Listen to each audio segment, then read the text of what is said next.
الحمد لله وكفى وسلام على عباده الذين اصطفى أما بعد فأعوذ بالله من الشيطان الرجيم بسم الله الرحمن الرحيم شهر رمضان الذي أنزل فيه القرآن هدى للناس وبينات من الهدى والفرقان سبحان ربك رب العزة عما يصفون وسلام على المرسلين والحمد لله رب العالمين اللهم صل على سيدنا محمد وعلى آل سيدنا محمد وبارك وسلم اللهم صل على سيدنا محمد وعلى آل سيدنا محمد وبارك وسلم اللهم صل على سيدنا محمد وعلى آل سيدنا محمد وبارك وسلم۔ ہم سب اللہ تعالیٰ کا جتنا شکر ادا کریں کم ہے کہ اللہ نے ہمیں زندگی میں ایک رمضان کا موقع اور عطا فرمایا۔ ہمیں پتہ نہیں ہے کہ ہم میں سے کس کو عید ملے گی اس دنیا میں، کس کو نہیں ملے گی۔ آج کل روزانہ ہر طرف سے جو خبریں آ رہی ہیں انہوں نے تو اور زیادہ تمام انسانوں کو خوف زدہ کر دیا ہے۔ دنیا میں ہر شخص آیا ہے جانے کے لیے، اور یہاں آنے سے پہلے اللہ تعالیٰ نے اس کی عمر بھی مقدر فرما دی ہے، اس کی موت کا وقت اور موت کا مقام بھی مقدر فرما دیا ہے۔ کوئی اپنے وقت سے پہلے نہ مر سکتا ہے، نہ وقت آ جانے کے بعد مزید جی سکتا ہے۔ لیکن ایسا لگتا ہے کہ جیسے ان دنوں کے لیے اللہ تعالیٰ نے کچھ زیادہ ہی موت کے فیصلے فرما دیے تھے کہ ہر طرف سے روزانہ صبح و شام، دن اور رات موت کی اطلاعات آ رہی ہیں۔ اللہ تعالیٰ ہم سب کی حفاظت فرمائے، خیر و عافیت کا معاملہ فرمائے۔ جو بیمار ہیں اللہ ان سب کو شفا عطا فرمائے، جو صحت مند ہیں اللہ تعالیٰ ان کو صحت مند رکھے، ان کی صحت کی حفاظت فرمائے۔ ہر قسم کے آلام و مصائب سے، مصیبتوں سے، پریشانیوں سے اللہ تعالیٰ ان کی حفاظت فرمائے۔ اس وقت اصل میں جو بات عرض کرنی ہے وہ یہ ہے کہ رمضان کا مہینہ بالکل ختم کے قریب ہے، اور اگر اللہ تعالیٰ نے ہم لوگوں کو زندہ سلامت رکھا تو بس چند دنوں کے بعد انشاءاللہ رمضان ہم سے رخصت ہو جائے گا اور شوال کا چاند طلوع ہوگا۔ اللہ سب کو عید کی خوشیاں نصیب فرمائے۔ رمضان کا مل جانا اور رمضان میں کچھ عبادتیں کر لینا، روزے رکھ لینا، تراویح پڑھ لینا، ذکر کر لینا، تلاوت کر لینا، صرف یہ بہت خوش ہونے کی بات نہیں ہے۔ اللہ کے رسول صلی اللہ علیہ وسلم نے صاف صاف فرمایا ہے کہ کامیاب انسان وہ ہے جس کی رمضان المبارک میں مغفرت ہو گئی ہے، اور جس کی رمضان میں بھی مغفرت نہیں ہو سکی، جو رمضان میں محروم رہا، اس سے بڑا کوئی محروم نہیں ہے۔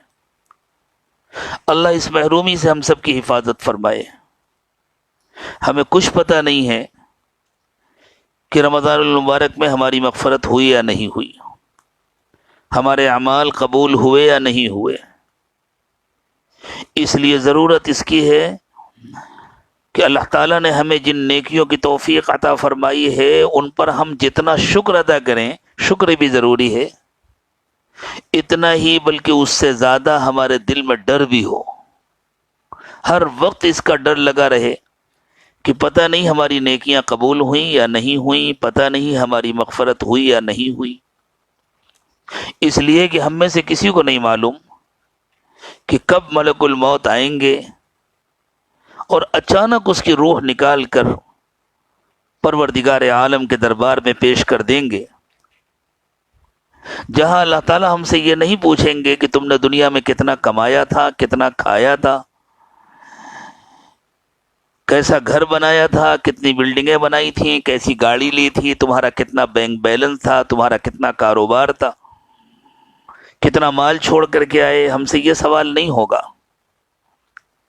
ہم سے سوال یہ ہوگا کہ تم یہاں کے لیے کیا لے کر آئے۔ رسول اکرم صلی اللہ علیہ وسلم نے ارشاد فرمایا کہ ایک شخص کو اللہ کے دربار میں پیش کیا جائے گا،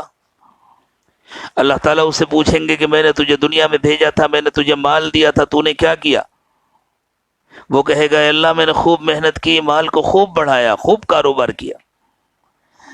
2 گنا 4 گنا 10 گنا 20 گنا بنایا۔ پھر کیا کیا؟ کہا اللہ میں وہ سب چھوڑ کر کے آ گیا، آپ مجھے ایک مرتبہ دنیا میں جانے کا موقع دے دیجئے، میں جاؤں گا تو اس سب کو صدقہ کروں گا، خیرات کروں گا، اس کو یہاں لے کر آؤں گا۔ اللہ تعالیٰ فرمائیں گے نہیں، تم اپنے اس زندگی میں یہاں کیا لے کر کے آئے وہ مجھے بتلاؤ۔ وہ کہے گا اللہ ابھی تو نہیں لا سکا، مجھے ایک مرتبہ جانے کا موقع دے دیجئے۔ اللہ تعالیٰ فرمائیں گے نہیں، تمہیں جانے کا کوئی موقع نہیں ملے گا، تمہیں دنیا میں جو موقع ملا تھا اس موقع کو تم نے ضائع کر دیا، تم نے گنوا دیا۔ تم نے اگر یہاں کے لیے کوئی تیاری کی ہو، یہاں کے لیے کچھ بھیجا ہو تو مجھے وہ دکھاؤ۔ اس کے پاس کچھ نہیں ہوگا جو اس نے وہاں کے لیے بھیجا ہوگا، اور اسے اٹھا کر جہنم میں ڈال دیا رہے گا۔ اللہ تعالیٰ ہم سب کی حفاظت فرمائے۔ اسی لیے اللہ کے رسول صلی اللہ علیہ وسلم ہر وقت صحابہ کرام کو موت کی یاد دلاتے تھے، موت کی یاد دہانی کراتے تھے، اور اس زمانے میں تو موت خود ہمیں اپنی یاد دہانی کرا رہی ہے۔ آج کی حالت تو یہ ہو گئی ہے کہ موبائل فون اٹھاتے ہوئے ڈر لگتا ہے، واٹس ایپ کو کھولتے ہوئے ڈر لگتا ہے کہ پتہ نہیں کہاں سے کس کے انتقال کی اطلاع ملے گی، پتہ نہیں کہاں سے کیا خبر آئے گی۔ ہم جس طرح دوسروں کے انتقال کی اطلاعات سنتے ہیں اور انا للہ و انا الیہ راجعون پڑھتے ہیں، کیا پتہ کس دن لوگ ہمارے انتقال کی خبر سنیں گے اور ہمارے لیے انا للہ و انا الیہ راجعون پڑھیں گے، اور معلوم نہیں کوئی پڑھے گا یا نہیں پڑھے گا، کوئی ایصال ثواب کرے گا یا نہیں کرے گا۔ تو اس وقت کی حالت تو یہ ہے کہ موت خود اپنی یاد دہانی کرا رہی ہے۔ رمضان المبارک کے ختم ہوتے ہوتے ضرورت ہے اس بات کی کہ ہم موت کو یاد کرنا سیکھیں، ہم آخرت کی تیاری کرنا سیکھیں، اور ہم جو نیکیاں کمائیں ان کو بچانا سیکھیں۔ جس طرح کاروباری لوگوں کے ہاں عام طور سے یوں کہا جاتا ہے کمانا کمال نہیں ہے، بچانا کمال ہے۔ اس لیے کہ ایک انسان نے بہت پیسے کما لیے، بہت دولت کما لی، لیکن سب ضائع کر دیا، کچھ بچا نہیں سکا، تو وقت پر اس کے کام آنے والی کوئی چیز نہیں ہے۔ اسی طرح آخرت کے اعتبار سے نیکی کرنا کمال نہیں ہے، بچانا کمال ہے۔ مجھے اس وقت یاد آ رہی ہے ابن ماجہ کی ایک روایت، جس میں اللہ کے رسول صلی اللہ علیہ وسلم نے حضرات صحابہ کرام سے ارشاد فرمایا کہ میں اپنی امت میں ایسے لوگوں کو جانتا ہوں جو قیامت کے دن آئیں گے تو ان کے پاس تہامہ پہاڑ کے صاف ستھری روشن چمکدار نیکیاں ہوں گی، لیکن جب اللہ تعالیٰ کے دربار میں حاضر ہوں گے تو اللہ تعالیٰ ان کی ساری نیکیوں کو گرد و غبار کی طرح اڑا دیں گے۔ حضور اکرم صلی اللہ علیہ وسلم نے اس کے لیے لفظ استعمال کیا ہے ہباء منصورا۔ ہبا غبار کے ان باریک ذرات کو کہتے ہیں جو عام طور سے نظر بھی نہیں آتے، جو فضا میں ہوتے ہیں، بہت تیز روشنی ہو تب وہ ذرات نظر آتے ہیں۔ ایک طرف حضور نے فرمایا کہ وہ پہاڑوں کے برابر نیکیاں لے کر کے آئیں گے، اور ایک طرف ان کی نیکیوں کو یہ حال ہوگا کہ اللہ تعالیٰ اتنے باریک ذرات کی طرح ان کو ہوا میں اڑا دیں گے کہ وہ عام دنوں میں نظر بھی نہیں آتے ہوں گے۔ حضرات صحابہ کرام سن کر گھبرا گئے، اور صحابہ کرام نے سوال کیا رسول اللہ صلی اللہ علیہ وسلم سے کہ حضور وہ کون لوگ ہوں گے اور ایسی کیا غلطی کرتے ہوں گے جن کی وجہ سے ان کی اتنی بڑی بڑی نیکیاں ضائع ہو جائیں گی، ہمیں بتلا دیجیے، کہیں ایسا نہ ہو کہ وہ غلطی ہم سے بھی ہو رہی ہو۔ تو اللہ کے نبی صلی اللہ علیہ وسلم نے ارشاد فرمایا کہ وہ تمہارے ہی طرح کے لوگ ہوں گے، تم ہی جیسے لوگ ہوں گے، بظاہر بہت نیک ہوں گے، نمازیں پڑھتے ہوں گے، روزے رکھتے ہوں گے، حج کریں گے، زکوٰۃ دیں گے، عمرے کریں گے، صدقات دیں گے، قرآن پاک کی تلاوت کریں گے، بہت سارے نیک کام کرتے ہوں گے، لیکن جب وہ تنہائی میں جاتے ہوں گے تو اللہ کی نافرمانی کرتے ہوں گے۔ حضور نے فرمایا وَلَكِنَّهُمْ إِذَا خَلَوْا بِمَحَارِمِ اللَّهِ انْتَهَكُوهَا، لیکن جب ان کو نافرمانی کرنے کا موقع ملتا ہوگا۔ علماء نے 2 مطلب بتلائے ہیں اس کے۔ ایک مطلب یہ ہے کہ جب وہ تنہائی میں جاتے ہیں جہاں کوئی دیکھنے والا نہیں ہے، جہاں اس کا ڈر نہیں ہے کہ کوئی انسان دیکھ لے گا اور کیا کہے گا، تو وہاں وہ اللہ کی نافرمانی کرتے ہیں۔ اور ایک مطلب یہ ہے کہ جب کبھی ان کو نافرمانی کا موقع مل جاتا ہے، نمازیں پڑھتے ہیں، روزے رکھتے ہیں، حج کرتے ہیں، عمرے کرتے ہیں، لیکن جب کبھی ان کو نافرمانی کا موقع مل جاتا ہے، کسی کا پیمنٹ دبانے کا موقع مل گیا، کسی کے پیسے روکنے کا موقع مل گیا، جائیداد میں کسی کا حصہ ہے اس کو نہیں دینے کا، دبا لینے کا موقع مل گیا، کوئی کمزور ہے، کوئی مجبور ہے، اس کی مجبوری سے، اس کی کمزوری سے فائدہ اٹھانے کا موقع مل گیا، تو پھر انہیں کوئی پرواہ نہیں ہوتی اس کی کہ اللہ راضی ہوں گے یا ناراض ہوں گے، وہ اللہ تعالیٰ کو ناراض کر لیتے ہیں، وہ اللہ کی نافرمانی کر لیتے ہیں، اور انہیں اس کا خیال بھی نہیں آتا کہ ہمیں اللہ کے پاس جانا ہے اور ہماری پکڑ ہوگی، یعنی ان کے دلوں میں اللہ کا ڈر نہیں ہے۔ وہ بظاہر نیکیاں کرتے ہیں لیکن ان کے دلوں میں اللہ کا ڈر نہیں ہے، ان کے اندر تقوی نہیں ہے، اور اللہ تعالیٰ نے رمضان المبارک میں ہمیں روزے عطا فرمائے ہیں ہم کو متقی بنانے کے لیے۔ تو آج اس کی ضرورت ہے، آج 27ویں شب ہے، رمضان ختم ہو رہا ہے، ہو سکتا ہے آج ہی کی رات لیلۃ القدر ہو اور اللہ ہمیں لیلۃ القدر کی مقبول عبادتیں نصیب فرمائے۔ اس لیے میرے دوستو، اللہ تعالیٰ نے ہمیں جو بھی توفیق عطا فرمائی، نماز پڑھنے کی، روزہ رکھنے کی، صدقہ کرنے کی، زکوٰۃ ادا کرنے کی، قرآن پاک کی تلاوت کی، اللہ تعالیٰ ان سب کو قبول فرمائے، لیکن اس کی ضرورت ہے کہ رمضان ختم ہوتے ہوتے ہم اپنا جائزہ لیں کہ ہمارا کیا حال ہے، ہماری زندگیوں میں تقوی آیا یا نہیں آیا، ہم متقی بنے یا نہیں بنے، تنہائیوں میں ہمارے دل میں اللہ کا ڈر آیا یا نہیں آیا۔ اور اگر کوئی انسان ہمارا کچھ نہیں بگاڑ سکتا، کوئی انسان زبردستی ہم سے اپنا حق وصول نہیں کر سکتا، تو ہمارے دل میں اللہ کا اتنا ڈر آیا یا نہیں آیا کہ ہم اللہ کے ڈر سے اس کا حق ادا کریں، ہم اللہ کے ڈر سے اس کے ساتھ حسن سلوک کریں، ہم اللہ کے خوف سے اس کے ساتھ اچھا معاملہ کریں۔ ایک بزرگ کو الہام ہوا، اللہ تعالیٰ نے ان سے فرمایا کہ لوگوں کو کیا ہو گیا ہے کہ جب وہ تنہائیوں میں جاتے ہیں تو میری نافرمانی کرتے ہیں، کوئی دیکھ رہا ہو تو گناہ سے بچتے ہیں، تو گویا جتنے دیکھنے والے ہیں ان میں سب سے حقیر میں ہوں، کہ کوئی معمولی انسان دیکھ رہا ہو تب تو وہ گناہ سے بچتے ہیں، اور میں پروردگار اور میں دیکھ رہا ہوں، ہر جگہ موجود ہوں، انہیں اس کی کوئی پرواہ نہیں ہوتی کہ میں دیکھ رہا ہوں، اور وہ گناہ کرتے ہیں، تو گویا انسانوں کی تو ان کو پرواہ ہے لیکن میری کوئی پرواہ نہیں۔ اللہ اکبر، اللہ تعالیٰ ہمیں آخرت کی سچی فکر عطا فرما دے۔ یہ اسی وقت ہوتا ہے جب انسان کو اللہ کے سامنے کھڑے ہو کر حساب دینے کا یقین نہیں ہوتا، جب انسان کو آخرت کا یقین نہیں ہوتا، جب وہ اس لیے نیکیاں کرتا ہے تاکہ لوگ اس کی عزت کریں، تاکہ لوگ اس کی تعریف کریں، تاکہ سماج میں اس کو اچھا انسان سمجھا جائے، حاجی صاحب کہا جائے، نمازی کہا جائے، بہت بڑا عالم کہا جائے، بہت بڑا پیر کہا جائے، بہت بڑا مبلغ کہا جائے، لوگ تعریف کریں اس کے لیے کرتا ہے، اور اسے اس کی کوئی پرواہ نہیں ہوتی کہ اللہ مجھے دیکھ رہے ہیں، اللہ کے پاس مجھے حساب دینا ہے، میرا کیا ہوگا۔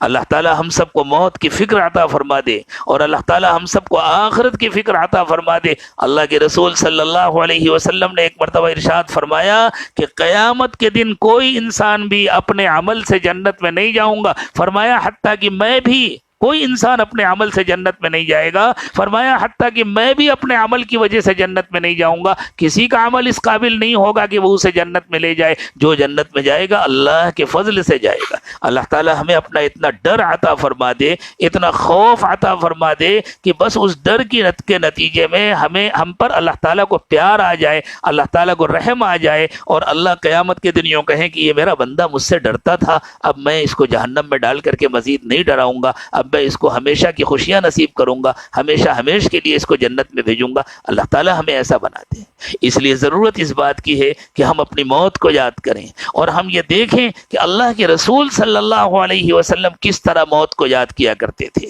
اور اللہ کے رسول صلی اللہ علیہ وسلم اللہ تعالیٰ سے کس طرح ڈرا کرتے تھے۔ رمضان المبارک میں اللہ تعالیٰ نے روزے فرض فرمائے، اور یوں بتلایا کہ یہ کوئی پہلی مرتبہ تم پر ہی روزے نہیں فرض کیے گئے، روزہ ایسی عبادت ہے جو انسان کو متقی بناتا ہے۔ اس لیے ہر زمانے میں جتنی آسمانی شریعتیں آئی ہیں ان کے ذریعے انسانوں پر روزے فرض کیے گئے ہیں تاکہ وہ متقی بنیں۔ جب وہ متقی بنیں گے تبھی ان کی آخرت بنے گی۔ یا ایھا الذین آمنوا کتب علیکم الصیام کما کتب علی الذین من قبلکم لعلکم تتقون، اے ایمان والو تم پر روزے فرض کیے گئے ہیں جیسے تم سے پہلے والوں پر فرض کیے گئے تھے تاکہ تم متقی بنو۔ اللہ کا فضل ہے، ہم نے روزے تو رکھ لیے، 26 روزے رکھ چکے، ہم نے تراویح پڑھ لی، ہم نے تلاوت خوب کر لی، کسی نے 2 قرآن ختم کیے، کسی نے 5 ختم کیے، کسی نے 10 ختم کیے، اللہ نے جس کو جتنی توفیق دی اس نے قرآن پاک ختم کیے، ہم نے صدقہ بھی کر لیا، ہم نے خیرات بھی کر لیا۔ اصل چیز یہ ہے کہ ہم یہ دیکھیں کہ ہم متقی بنے یا نہیں بنے۔ اس لیے کہ ہمیں تو مرنے کے بعد کی تیاری کرنی ہے، اور مرنے کے بعد کی تیاری یہ ہے کہ ہم متقی بن جائیں۔ ہمارے حضرت پیر ذوالفقار صاحب دامت برکاتہم، اللہ تعالیٰ ان کے سائے کو دراز فرمائے، اللہ تعالیٰ ان کے فیض کو ساری دنیا میں عام و تام فرمائے، حضرت اپنے بیانات میں بار بار یہ بات ارشاد فرماتے ہیں، ہم دنیا میں اچھی زندگی جینے نہیں آئے، ہم دنیا میں اچھی موت مرنے آئے ہیں۔ ہم اس دنیا میں آئے ہیں موت کی تیاری کرنے کے لیے، اور موت کی تیاری یہ ہے کہ ہم متقی بن جائیں، ہمارے دل میں اللہ کا ڈر آ جائے، اور ایسا اللہ کا ڈر آ جائے کہ ہم مجمع میں ہوں، ہم انسانوں کے درمیان ہوں یا ہم تنہائی میں ہوں، اللہ کا ڈر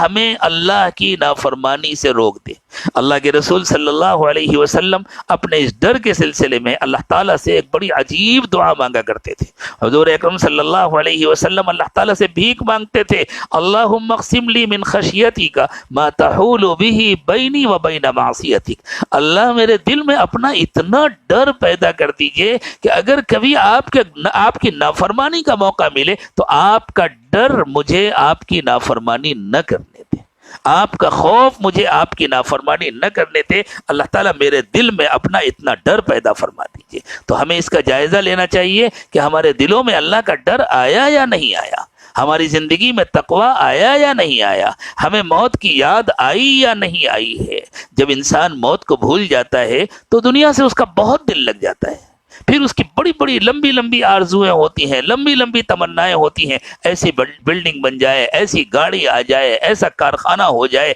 ایسی دکان ہو جائے، اتنا بینک بیلنس ہو جائے، اور میں یہ کر لوں اور یہ کر لوں اور یہ کر لوں، اور انہی آرزوں اور تمناؤں کے درمیان ابھی وہ تمنائیں پوری بھی نہیں ہوتی کہ ملک الموت آتے ہیں اور لے کر چلے جاتے ہیں۔ یہی تمنائیں ہیں، دنیا سے یہی محبت ہے جو انسان کو اللہ سے غافل کرتی ہے، اور اس غفلت کے نتیجے میں گناہ ہوتے ہیں، اس غفلت کے نتیجے میں نافرمانیاں ہوتی ہیں۔ اللہ کے نبی صلی اللہ علیہ وسلم حضرات صحابہ کرام کو بار بار توجہ دلاتے تھے کہ موت کو کثرت سے یاد کرو۔ ایک مرتبہ حضور اکرم صلی اللہ علیہ وسلم مسجد میں تشریف لائے، اور آپ نے دیکھا کہ بعض صحابہ کرام کسی بات پر کھلکھلا کر ہنس رہے ہیں۔ کھلکھلا کر ہنسنا اس بات کی علامت تھی کہ گویا دلوں میں غفلت ہے، موت کی یاد نہیں ہے، آخرت کی یاد نہیں ہے۔ تو حضور اکرم صلی اللہ علیہ وسلم نے ان سے ارشاد فرمایا کہ اگر تم لوگ موت کو کثرت سے یاد کیا کرتے، جو دنیا کی ساری لذتوں کو توڑ دینے والی ہے، جو مزوں کو چھڑا دینے والی ہے، جو گھر کو بھی چھڑا دے گی، گھر والوں سے بھی دور کر دے گی، جو یہاں کے بینک بیلنس سے بھی دور کر دے گی، دنیا کے کھانوں سے بھی دور کر دے گی، اگر تم لوگ موت کو کثرت سے یاد کیا کرتے تو میں تم کو اس حال میں نہ دیکھتا۔ تو تنبیہ فرمائی اللہ کے نبی صلی اللہ علیہ وسلم نے کہ ہر وقت موت کو یاد کیا کرو۔ امام ترمذی رحمۃ اللہ علیہ نے اس روایت کو نقل فرمایا ہے، حضرت ابو سعید خدری رضی اللہ تعالی عنہ راوی ہیں، یوں فرماتے ہیں کہ ایک دن اللہ کے نبی صلی اللہ علیہ وسلم گھر سے مسجد تشریف لائے تو آپ نے لوگوں کو اس حال میں دیکھا کہ وہ گویا کھلکھلا کر ہنس رہے ہیں، اور یہ حالت علامت تھی غفلت کی، زیادتی کی۔ اس لیے رسول اللہ صلی اللہ علیہ وسلم نے ان کو اس حالت کی اصلاح کے لیے ارشاد فرمایا، میں تمہیں بتاتا ہوں کہ اگر تم لوگ لذتوں کو توڑ دینے والی موت کو زیادہ یاد کرو تو وہ تمہیں اس غفلت میں مبتلا نہ ہونے دے، لہذا موت کو زیادہ یاد کیا کرو۔ اس کے بعد آپ نے ارشاد فرمایا کہ حقیقت یہ ہے کہ قبر یعنی زمین کا وہ حصہ جس کو مرنے کے بعد آدمی کا آخری ٹھکانہ بننا ہے، ہر روز پکارتی ہے۔ ظاہر یہ ہے کہ یہ پکارنا زبان قال سے پکارتی ہے یا زبان حال سے پکارتی ہے، اور اس پکار کو وہی سن سکتے ہیں جن کو اللہ تعالیٰ سنانا چاہتا ہے۔ اور یہ مطلب بھی ہو سکتا ہے کہ ہر روز قبر زبان حال سے پکارتی ہے کہ میں مسافرت اور تنہائی کا گھر ہوں، میں مٹی اور کیڑوں کا گھر ہوں۔ اور قبر کی زبان حال کی اس پکار کو تو ہر وہ بندہ ہر وقت سن سکتا ہے جس کو اللہ تعالیٰ نے زبان حال کی باتیں سننے والے کان عطا فرمائے ہوں۔ اس کے بعد آپ نے اس کی تفصیل بیان فرمائی کہ مرنے کے بعد جب بندے کا واسطہ اس زمین سے پڑتا ہے اور وہ اس کے سپرد ہوتا ہے تو ایمان و عمل کے فرق کے لحاظ سے زمین کا برتاؤ اس کے ساتھ کتنا مختلف ہوتا ہے۔ چنانچہ آپ نے فرمایا جب وہ بندہ زمین کے سپرد کیا جاتا ہے تو جو حقیقی مسلم و مومن ہو تو زمین کسی عزیز اور محترم مہمان کی طرح اس کا استقبال کرتی ہے اور کہتی ہے مرحبا، میرا دل میرا دیدہ و دل فرش راہ خوب آئے اور اپنے ہی گھر آئے. تمہیں معلوم ہونا چاہیے کہ جتنے لوگ میرے اوپر چلتے تھے ان میں سب سے زیادہ محبوب اور چہیتے مجھے تم ہی تھے، اور آج تم میرے سپرد کر دیے گئے ہو اور میرے پاس آ گئے ہو تو تم دیکھو گے کہ تمہاری خدمت اور راحت رسانی کے لیے میں تمہارے ساتھ کیا معاملہ کرتی ہوں. پھر وہ زمین اس بندہ مومن کے لیے حد نگاہ تک وسیع ہو جاتی ہے اور اس کے واسطے جنت کی طرف ایک دروازہ کھول دیا جاتا ہے. اور جب کوئی سخت بدکار قسم کا آدمی یا آپ نے فرمایا کہ ایمان نہ لانے والا آدمی زمین کے سپرد کیا جاتا ہے تو زمین اس سے کہتی ہے کہ جتنے آدمی میرے اوپر چلتے پھرتے تھے تو مجھے ان سب سے زیادہ مبغوض تھا، مجھے ان سب کے مقابلے میں تجھ سے سب سے زیادہ نفرت تھی، اور آج جب تو میرے حوالے کر دیا گیا ہے اور میرے قبضے میں آ گیا ہے تو ابھی تو دیکھے گا کہ تیرے ساتھ میں کیا کرتی ہوں. آپ نے فرمایا کہ پھر وہ زمین ہر طرف سے اس کو بھینچتی اور دباتی ہے یہاں تک کہ اس دباؤ سے اس کی پسلیاں ادھر سے ادھر ہو جاتی ہیں.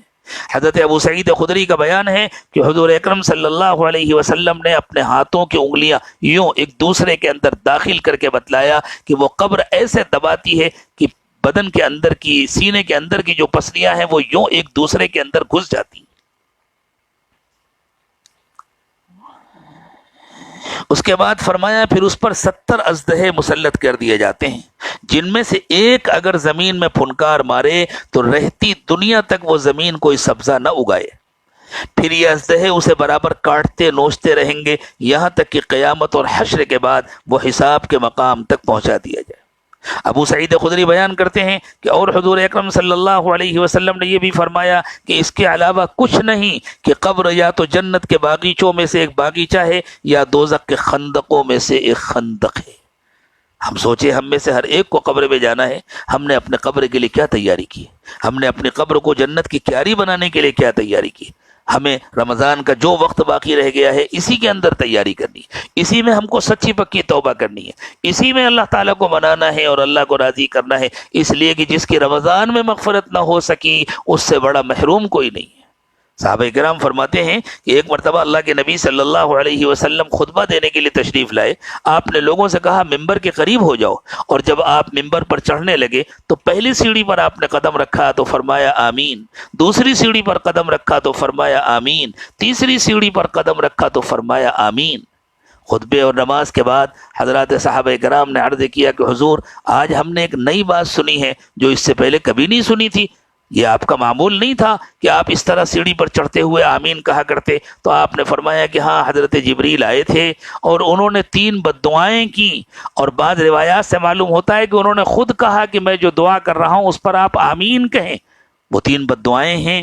جن کو میں ترتیب آگے پیچھے ہو سکتی ہے لیکن تینوں اس طرح ہیں کہ میں رمضان والی بات اخیر میں ذکر کروں گا تاکہ میں اپنی بات کو آگے بڑھا سکوں. ایک بددعا تو یہ کی کہ جس کے سامنے اللہ کے نبی صلی اللہ علیہ وسلم کا نام لیا جائے اور وہ درود شریف نہ پڑھے وہ برباد ہو جائے، تو آپ نے فرمایا آمین. ایک بددعا یہ فرمائی کہ جس کو اس کے بوڑھے ماں باپ ملیں اور وہ اپنے ماں باپ کی خدمت کر کے اپنی مغفرت نہ کرا لے اور اپنے لیے اللہ سے جنت واجب نہ کرا لے وہ برباد ہو جائے. تو میں نے کہا آمین، اور فرمایا وہ شخص بھی برباد ہو جائے جس کو رمضان کا مہینہ ملے اور اس کی مغفرت نہ ہو، وہ جہنم سے آزاد نہ ہو، اس کو جنت نہ نصیب ہو، وہ برباد ہو جائے. رمضان ختم ہو رہا ہے، ہمیں نہیں معلوم کہ ہمیں جنت ملی یا نہیں ملی، ہم کو نہیں معلوم کہ ہماری مغفرت ہوئی یا نہیں ہوئی. حضرت سلمان فارسی رضی اللہ تعالی عنہ کی مشہور روایت ہے کہ اللہ کے نبی صلی اللہ علیہ وسلم نے ایک مرتبہ شعبان کے آخری دنوں میں ایک خطبہ دیا تھا جس میں رمضان کے بارے میں ارشاد فرمایا کہ لوگوں ایک بہت مبارک مہینہ آنے والا ہے، اور پھر آپ نے اس میں یہ بھی ارشاد فرمایا کہ اس مہینے کے 3 حصے ہیں. پہلا حصہ رحمت ہے، دوسرا حصہ مغفرت ہے، اور تیسرا حصہ جہنم سے آزادی ہے. یعنی پہلا عشرہ رحمت ہے، رحمت کا عشرہ گزر چکا، اللہ تعالی ہم سب کو اپنی رحمت میں سے بھرپور حصہ عطا فرمائے. دوسرا حصہ مغفرت ہے، اللہ تعالی ہم سب کی مغفرت فرمائے. اور تیسرا حصہ جہنم سے آزادی ہے. یعنی اگر کسی کو پہلے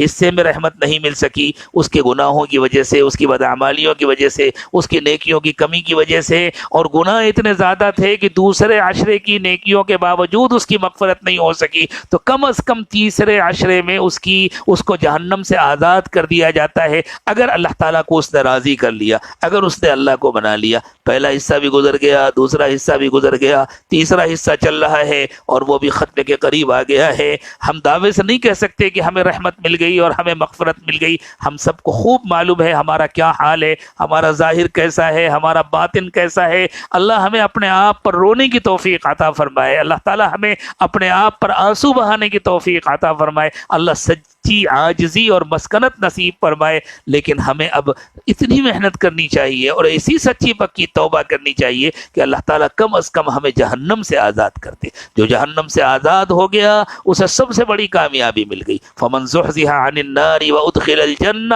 فقد فاز، جو جہنم سے بچا لیا گیا اور جنت میں بھیج دیا گیا وہ کامیاب ہے۔ وما الحیات الدنیا الا متاع الغرور، دنیا کی زندگی دھوکے کا سامان ہے۔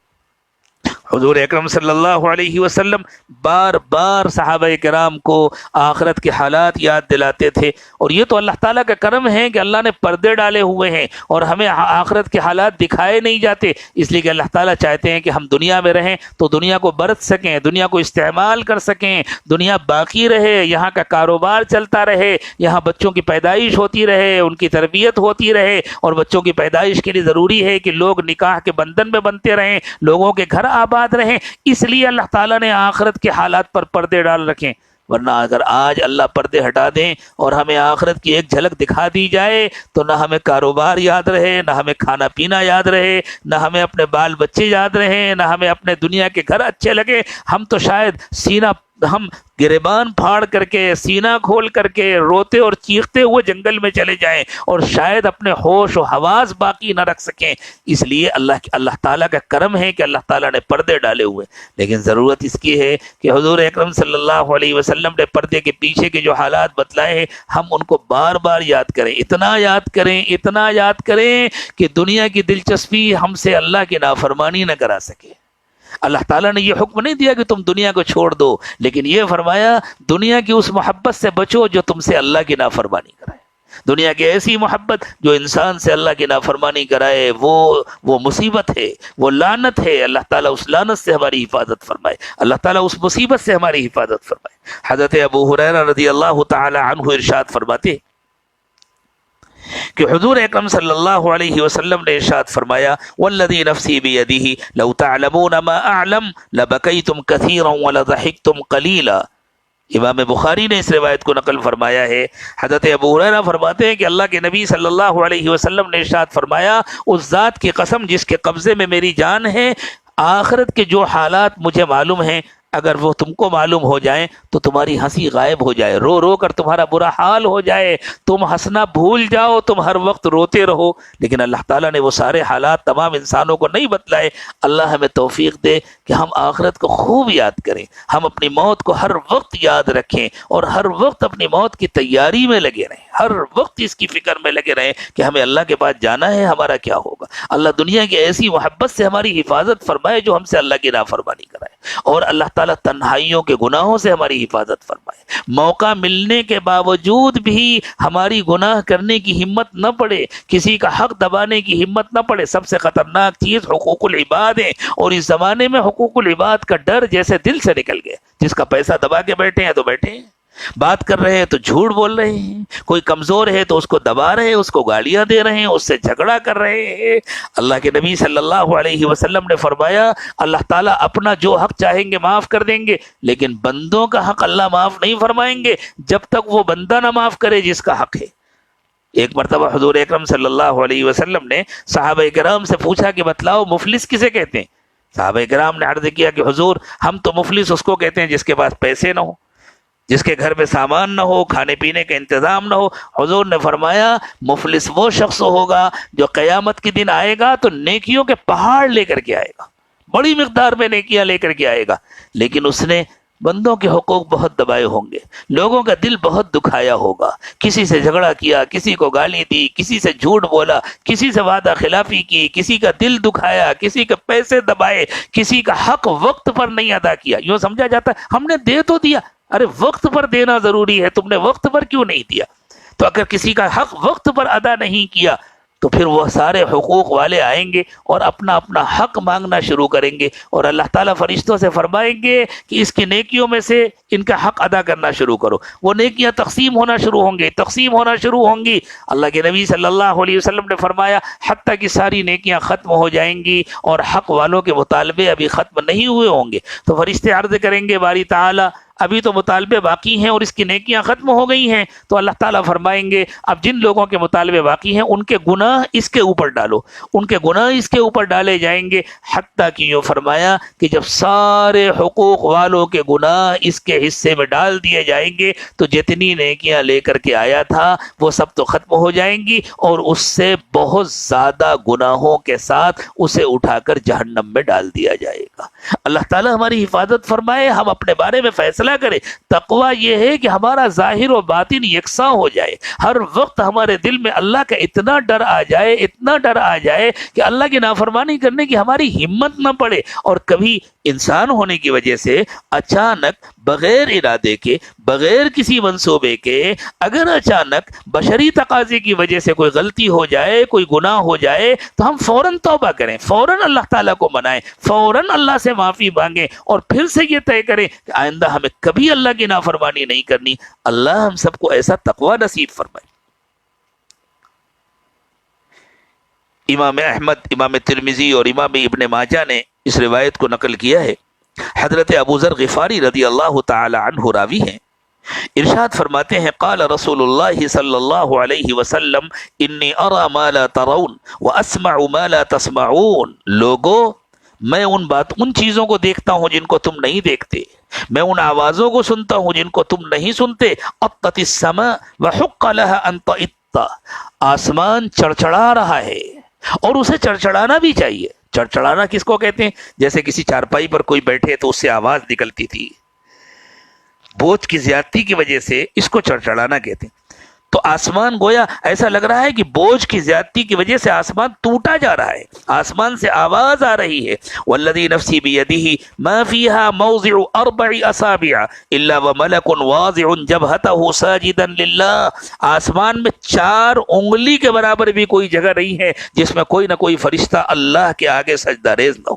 پورا آسمان فرشتوں سے بھرا ہوا ہے، اور آسمان میں ہر مقام پر فرشتے سجدہ کر رہے ہیں، ان کے بوجھ کی وجہ سے آسمان چڑچڑا رہا ہے۔ واللہ لو تعلمون ما اعلم لضحکتم قلیلا ولبکیتم کثیرا، اللہ کی قسم جو باتیں میں جانتا ہوں اگر وہ تم جان لو تو تمہاری ہنسی غائب ہو جائے، رو رو کر تمہارا برا حال ہو جائے۔ وما تلذذتم بالنساء علی الفرشات، تم اپنی عورتوں کے ساتھ خوشیوں کا وقت گزارنا بھول جاؤ۔ ولا خرجتم الى الصعودات تجأرون الی اللہ، اور تم روتے ہوئے جنگلوں میں نکل جاؤ، تمہیں اپنے گھر نہ اچھے لگیں، تمہیں اپنے دسترخوان نہ اچھے لگیں، تمہیں اپنے کھانے نہ اچھے لگیں، تم روتے ہوئے جنگلوں میں چلے جاؤ۔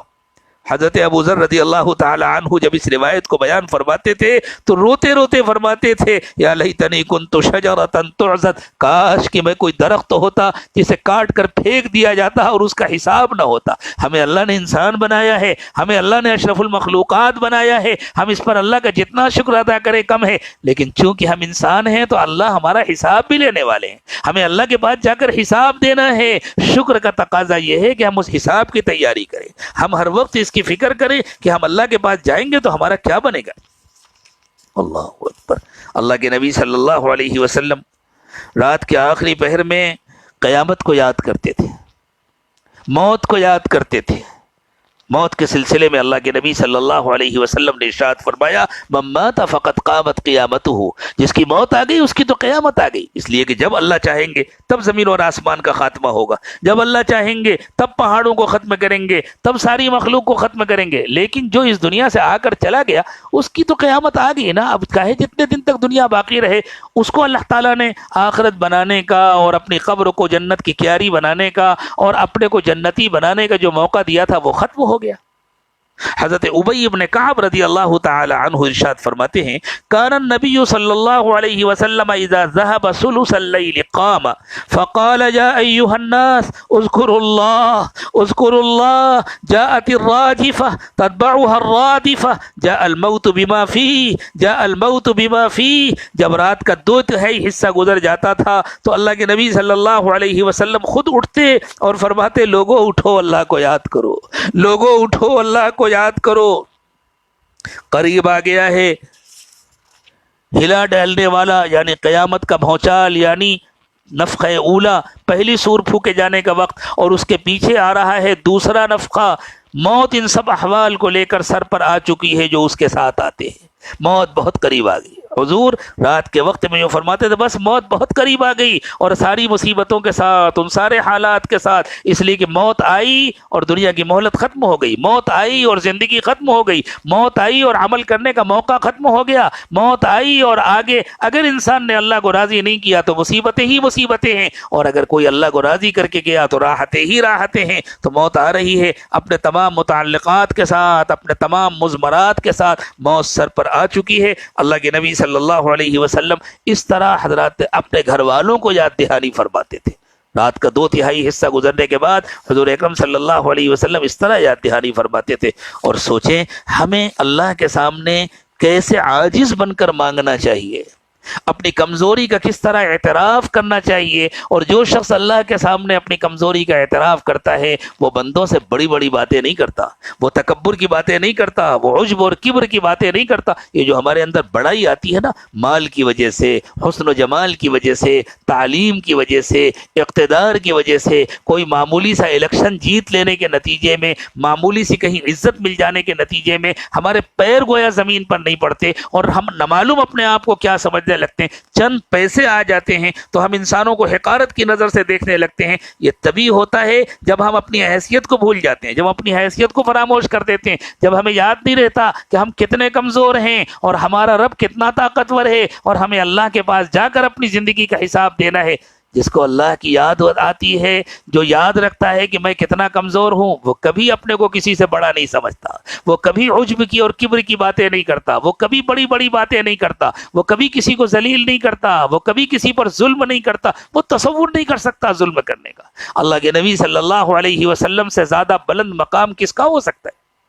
اللہ تعالیٰ نے حضور اکرم صلی اللہ علیہ وسلم کو احمد بنایا، محمد بنایا۔ دنیا میں آپ سے زیادہ کسی کی تعریف نہ کی گئی ہے نہ کی جائے گی، اور آپ نے اللہ کی جیسی عبادت کی ایسی عبادت نہ کوئی کر سکا ہے نہ کر سکے گا، اور قیامت کے دن اللہ تعالیٰ آپ کو سب سے بلند مقام عطا فرمائیں گے۔ آپ کے لیے اللہ تعالیٰ نے حمد کا جھنڈا بنایا ہے، لواء الحمد، حمد کا بلند مقام اللہ تعالیٰ نے آپ کو عطا فرمایا ہے، جس کو مقام محمود کہتے ہیں۔ حوض کوثر اللہ تعالیٰ نے آپ کو عطا فرمایا، انا اعطیناک الکوثر۔ اس کے باوجود اللہ کے نبی صلی اللہ علیہ وسلم بڑی بڑی باتیں نہیں کرتے تھے۔ حضور اکرم صلی اللہ علیہ وسلم کیسی عاجزی کے ساتھ اللہ تعالیٰ سے مانگتے تھے۔ اللہ وہ عاجزی ہمیں سکھا دے۔ آج کی اس مبارک مجلس میں اللہ کرے کہ ہمیں عاجزی کے ساتھ مانگنا آ جائے، اور آج بھی ہم اسی عاجزی کے ساتھ اللہ تعالیٰ سے مانگ کر کے اللہ کو منا کر کے رخصت ہو سکیں، اللہ کو راضی کر کے رخصت ہو سکیں۔ اللہ اکبر۔ حضور اکرم صلی اللہ علیہ وسلم دعا مانگ رہے ہیں، غالباً یہ حج کا موقع ہے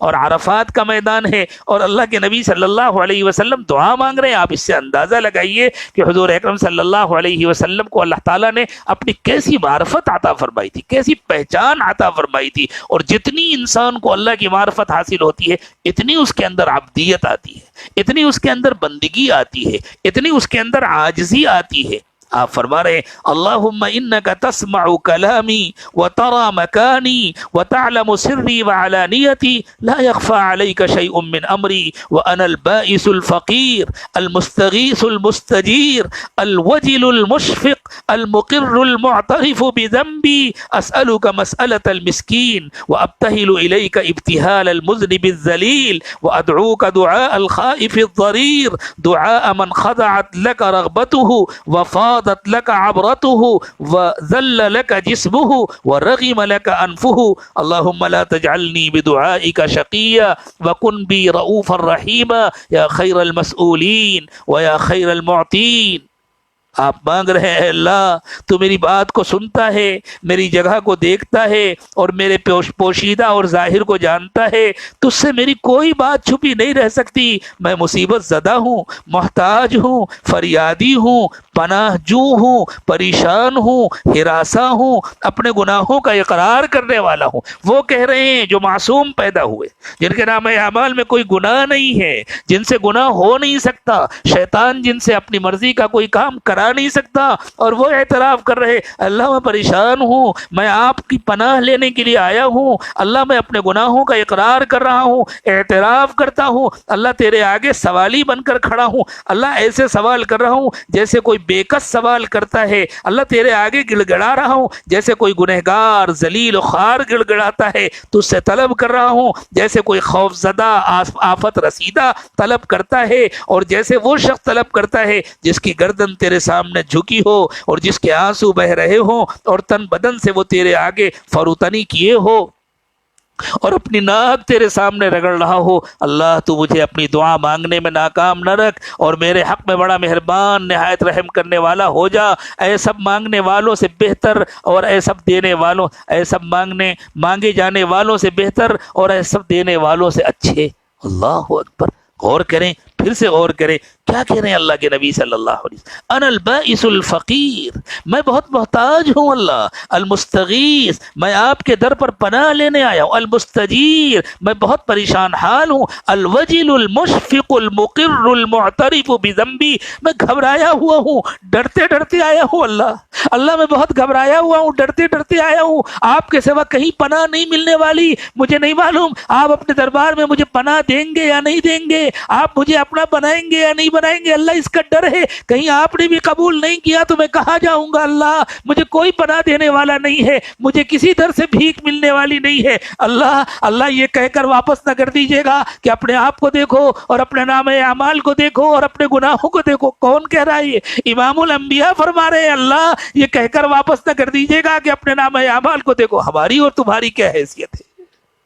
ہم اپنے بارے میں سوچیں ہماری کیا حیثیت ہے؟ کیا اس کا خطرہ نہیں ہے کہ اللہ تعالیٰ ہم سے یوں کہیں اب آئے ہو، اتنے دنوں کے بعد آئے ہو، بال سفید ہو گئے ہیں، دل کی سیاہی اب تک ختم نہیں ہوئی ہے، اب بڑھاپا آ گیا ہے، اب موت سامنے نظر آ رہی ہے، تو اب آئے ہو مانگنے کے لیے، اب تک ہماری یاد نہیں آئی تھی، منمانی زندگی گزارتے رہے، اپنی تنہائیوں میں ہماری نافرمانی کرتے رہے، کھلم کھلا ہماری نافرمانی کرتے رہے، اپنے آپ کو دیکھو، اپنے اعمال کو دیکھو، یہ تمہاری ہمت ہے کہ تم ہاتھ اٹھاؤ اور ہم سے مانگو؟ تو اللہ کے نبی صلی اللہ علیہ وسلم فرما رہے ہیں اللہ میں اقرار کرتا ہوں میں بہت بڑا مجرم ہوں، لیکن اللہ آپ کے سوا کسی کا کوئی دربار نہیں ہے، اللہ آپ کے سوا کوئی پناہ دینے والا نہیں ہے، اللہ کہاں جاؤں، بہت مجبور ہوں، بہت پریشان ہوں، اللہ آپ ہی اپنا بنا لیجئے، آپ مجھے معاف فرما دیجئے۔ اس طرح مانگا کرتے تھے اللہ کے نبی صلی اللہ علیہ وسلم۔ میرے دوستو آج 27ویں شب ہے، آؤ ہم سب مل کر کے بھی اسی طرح بھکاری بن کر کے مانگے اللہ سے، اور اللہ سے یہ بھیک مانگے کہ اللہ ہمیں اپنا بنا لیجئے، اللہ آپ سے دنیا مانگنے والے بہت ہیں، اللہ آپ سے مال و منال مانگنے والے بہت ہیں، اللہ ہم تو آپ سے آپ کو مانگنے کے لیے حاضر ہوئے، بس اللہ اپنا بنا لیجئے، اللہ جیسے بھی ہے گنہگار ہیں، اللہ سر سے پیر تک گناہوں میں ڈوبے ہوئے، لیکن اللہ آپ کا نام لیتے ہیں، بڑی امیدوں کے ساتھ آئے ہیں، اللہ رحمت کا مہینہ ہے، اللہ اس وقت آپ کی رحمت موسلادھار برس رہی ہے، اللہ ہمیں محروم نہ فرمائیے، اپنا بنا لیجیے۔ اللہ تعالیٰ مجھے بھی اپنا بنا لے، آپ کو بھی اپنا بنا لے، سب دلوں سے اللہ کی طرف متوجہ ہو جائیں، چند منٹ کے لیے پہلے خاموش ہو کر کے دل کو اللہ کی طرف متوجہ کر کے مراقبہ کر لیں، اس کے بعد انشاءاللہ دعا کریں گے۔ آنکھیں بند کر لیں، سر کو جھکا لیں، دنیا اور دنیا میں جو کچھ بھی ہے اس سب سے ہٹ کٹ کر اللہ کی یاد میں کھو جائیں، اور یہ نیت کریں کہ اللہ کی رحمت آ رہی ہے، میرے دل میں سما رہی ہے، میرے دل سے گناہوں کو دھو رہی ہے، اور میرا دل کہہ رہا ہے اللہ اللہ اللہ۔ ہاں ایک بات یاد آئی، رمضان کے ان دنوں میں اگرچہ منع کر دیا گیا تھا کہ کوئی رابطہ نہ کرے،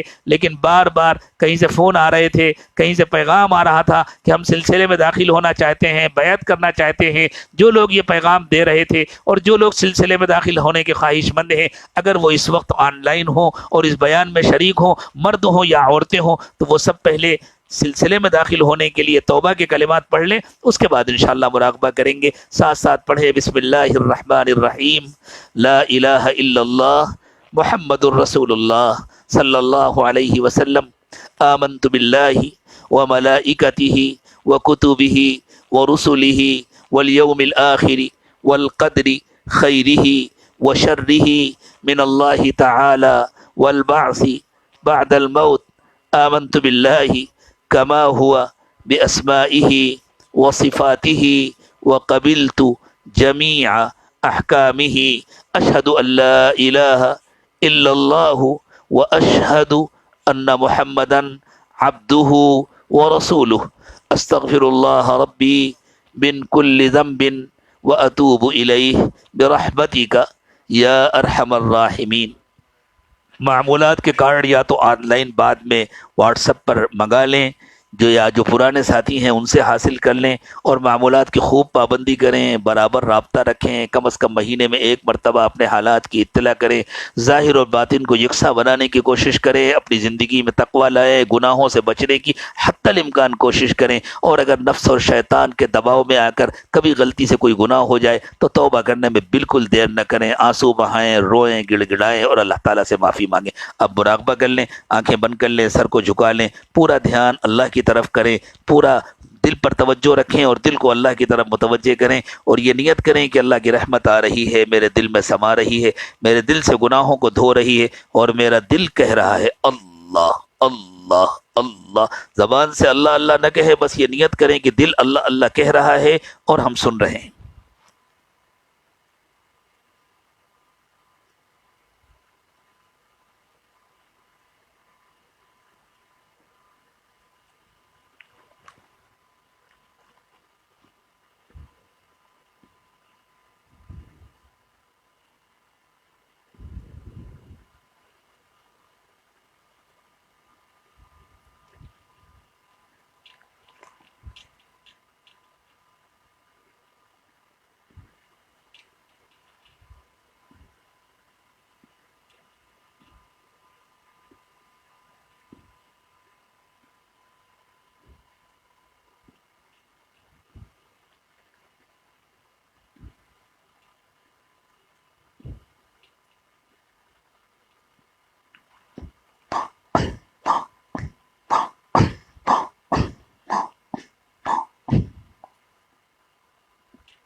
لا الہ الا اللہ محمد الرسول اللہ صلی اللہ علیہ وسلم۔ دعا فرما لیں، سبحان ربی العلی الاعلی الوہاب،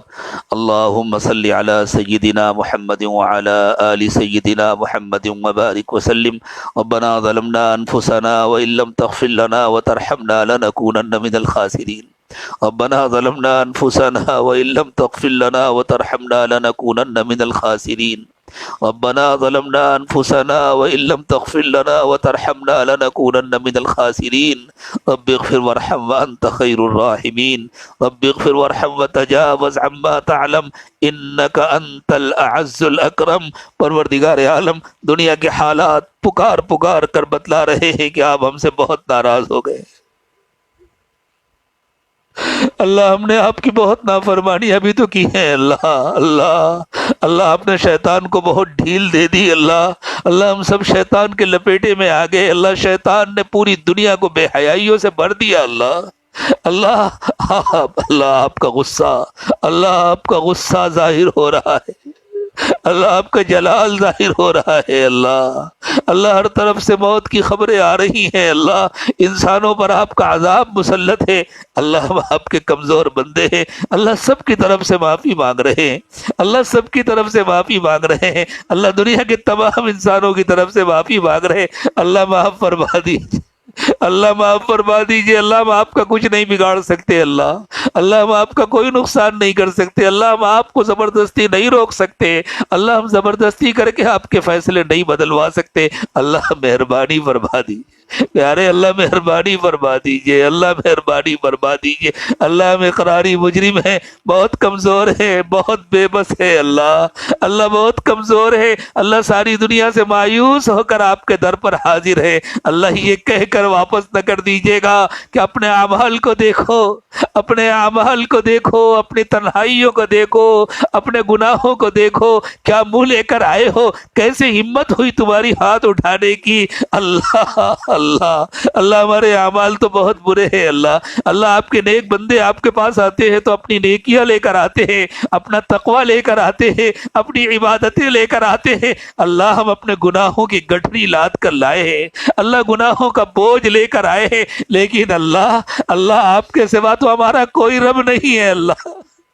کہاں جائے اللہ، کس سے مانگے اللہ، کہاں جائیں کس سے مانگے اللہ؟ بہت برے ہیں، بہت گندے ہیں، لیکن اللہ نام تو آپ کا ہی لیتے ہیں۔ اللہ دنیا تو جانتی ہے کہ ہم توحید والے لوگ ہیں، ہم آپ کے سوا کسی کی عبادت نہیں کرتے، ہم آپ کے سوا کسی کے آگے ہاتھ نہیں پھیلاتے۔ اللہ ہم کو، اللہ ہماری گندگیاں بھی آپ ہی دھو سکتے ہیں، اللہ آپ کے سوا کوئی معاف کرنے والا نہیں ہے۔ آپ نے تو خود فرمایا وَمَن يَغْفِرُ الذُّنُوبَ إِلَّا اللَّهُ، جب لوگوں کو تعجب ہوا کہ کیا بڑے بڑے گنہگاروں کو بھی اللہ معاف کر دیں گے، تو آپ نے خود فرمایا کیوں نہیں معاف کریں گے، میرے سوا کون معاف کرنے والا ہے؟ وَمَن يَغْفِرُ الذُّنُوبَ إِلَّا اللَّهُ، اللہ نہیں معاف کریں گے تو کون معاف کرے گا؟ اللہ معاف کر دیجیے،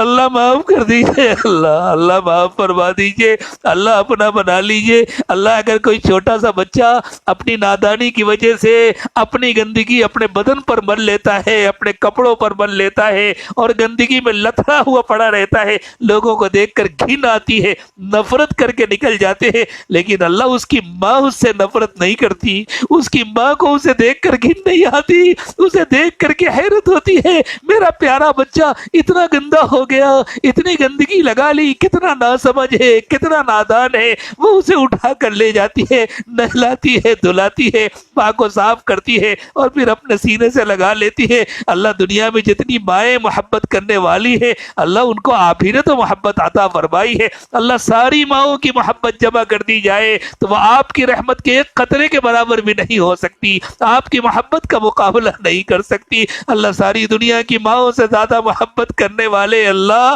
ہم بھی اپنے گناہوں میں لتڑے ہوئے پڑے ہیں اللہ۔ رمضان کا مہینہ ختم ہو رہا ہے اللہ، ہمیں نہیں معلوم ہمارے گناہ پاک ختم ہوئے یا نہیں، صاف ہوئے یا نہیں۔ اللہ ایک مرتبہ رحمت کی نظر ڈال دیجیے اللہ ایک بار رحمت کی نظر ڈال دیجئے پیارے، اللہ ایک بار رحمت کی نظر ڈال دیجئے اللہ، اٹھا لیجئے اللہ، محبت کا ہاتھ بڑھا کر اٹھا لیجئے، اپنی رحمت کے پانی سے دھو دیجئے اللہ اپنی رحمت کے پانی سے دھو دیجئے اور اللہ اپنا بنا لیجئے، اللہ اپنی ولایت عطا فرما دیجئے۔ اللہ مانگتے ہوئے ڈر بھی لگتا ہے، شرم بھی آتی ہے، ہم کہاں اس قابل ہیں کہ ہمیں آپ کی ولایت ملے اللہ، لیکن آپ سے نہ مانگے تو کس سے مانگے اللہ، جس کے بغیر کام بھی تو چلنے والا نہیں ہے۔ اللہ اپنی ولایت عطا فرما دیجیے، اللہ اپنی ولایت عطا فرما دیجئے، اللہ اپنا بنا لیجئے۔ اللہ کسی گناہ کا انکار نہیں کر سکتے، اللہ اقراری مجرم ہیں، دن کے اجالے میں بھی گناہ کیے، رات کے اندھیرے میں بھی گناہ کیے، مجمع میں بھی گناہ کیے، تنہائیوں میں بھی گناہ کیے، اللہ ہر گناہ کا اقرار کرتے ہیں، اعتراف کرتے ہیں، اللہ معاف فرما دیجئے۔ اللہ آپ تو جب معاف کرنے پر آتے ہیں تو کچھ نہیں چھوڑتے، سب معاف کر دیتے ہیں، اللہ سب معاف کر دیجئے، اللہ سب معاف کر دیجئے۔ اللہ آپ کو آپ کے رسول کا واسطہ، اللہ آپ کو آپ کے رسول کا واسطہ، اللہ طائف میں ہماری خاطر حضور اکرم صلی اللہ علیہ وسلم نے جو پتھر کھائے اور اللہ احد کے میدان میں ہماری خاطر آپ زخمی ہوئے، ہماری خاطر آپ نے پیٹ پر پتھر باندھے، ہماری خاطر آپ نے راتوں میں آنسو بہائے، اللہ ان آنسوؤں کا واسطہ، اللہ طائف میں بہنے والے خون کا واسطہ، اللہ معاف فرما دیجئے اللہ اگر ہم اس قابل نہیں ہیں کہ آپ ہماری دعائیں سنیں اور قبول فرمائیں تو اللہ ہمارے لیے آپ کے پیارے محبوب نے جو دعائیں مانگی ہیں اللہ انہی کے صدقے میں معاف فرما دیجیے، اللہ انہی کے صدقے میں معاف فرما دیجیے۔ اللہ ہم امتحان اور آزمائش کے قابل نہیں ہے، اللہ کسی آزمائش میں نہ ڈالیے، اللہ کسی آزمائش میں نہ ڈالیے، اللہ یہ مصیبت اٹھا لیجیے، اللہ اس عذاب کو اٹھا لیجیے، اللہ انسانوں کو نجات دے دیجیے اور اللہ نفس اور شیطان کے فتنے سے بچا دیجیے، اللہ پوری دنیا میں عمومی ہدایت کے فیصلے فرما دیجیے اور ہم سب کو ذریعے اور سبب کے طور پر قبول فرما لیجیے۔ اللہ ہمارے بہت سارے چاہنے والے، بہت سے محبت کرنے والے اللہ اور ایسے بھی جن کو ہم جانتے بھی نہیں ہیں اللہ، جو بیمار پڑے ہیں، اسپتالوں میں ہیں، بستروں پر ہیں، اللہ سب کو شفا عطا فرمائیے، اللہ سب کو شفا عطا فرمائیے۔ اللہ ہمارے وہ دوست احباب جنہوں نے آپ کا نام بلند کرنے کے لیے، آپ کے ذکر کو عام کرنے کے لیے، آپ کی نسبت کے فیض کو پھیلانے کے لیے اللہ خانقاہ کی بڑی محنت کی، اللہ بڑی محنت کی، روز اول سے محنت کی، اللہ انہیں بھی شفا عطا فرما دیجئے۔ اللہ سلسلے میں جڑے ہوئے جتنے افراد ہیں، جتنے محبت کرنے والے ہیں، جتنے آپ کا نام لینے والے ہیں،